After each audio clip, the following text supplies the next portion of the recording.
অযোধ্যায় ফেরার আগে সীতা রামের কাছে কী চেয়েছিলেন?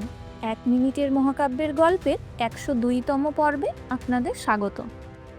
যুদ্ধের পর বিভীষণ রামকে তার আতিথেয়তা গ্রহণ করার জন্য বললেন, কিন্তু রাম বললেন যে ভরতকে দেখার জন্য তার মন চঞ্চল হয়ে উঠেছে, তাই তিনি এই আতিথেয়তা গ্রহণ করতে পারবেন না।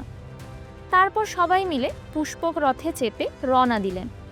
কিষ্কিন্ধা দৃষ্টিগোচর হলে তখন সীতা রামকে জানালেন তিনি সুগ্রীব এবং অন্যান্য বানর প্রধানদের স্ত্রীদের অযোধ্যায় নিয়ে যেতে চান। সেই মতো পুষ্পক রথ কিষ্কিন্ধায় নামানো হলো এবং তাদের পত্নীদের নিয়ে আবার যাত্রা শুরু হলো। অনেক রাস্তা অতিক্রম করে 14 বছর পূরণ হলে তারপর পঞ্চমী তিথিতে তারা উপস্থিত হলেন ভরদ্বাজ মুনির আশ্রমে। আমার এই ভিডিওগুলো যদি আপনাদের ভালো লেগে থাকে তাহলে আমার চ্যানেলটিকে অবশ্যই সাবস্ক্রাইব করে দেবেন আর বন্ধুদের সাথে অনেক শেয়ার করবেন। দেখা হচ্ছে পরের ভিডিওতে।